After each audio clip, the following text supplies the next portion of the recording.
So ayun mga bossing, update ko lang kayo dito sa nireset ko na tab. Ito yung dalawang gapi na nilagay ko dito. Okay pa naman sila mga boss. Mukhang hindi naman sila nakakasakit. Ayan, maliksi pa yung dalawa na yan. Tapos ang plano ko dyang ilagay mga bossing, itong mga meal ko ng P-Dirt Koi dito sa second line ko ng P-Dirt Koi. So ito mga boss yung sample ko ng mga meal ng P-Dirt Koi dito sa pangalawa kong line.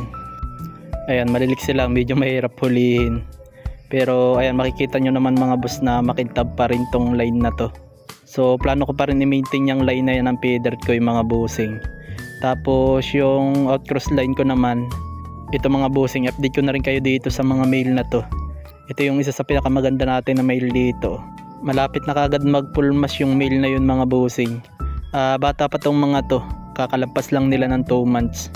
Tapos isa pa sa napansin ko dito mga boss sa outcross line na to, mabilis lang talaga sila lumaki, hindi katulad nung mga nauna kong line, medyo mabagal na sila lumaki.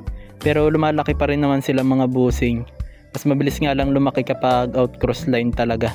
Kumbaga kapag outcross talaga mga boss, na-enhance talaga yung kanilang genes.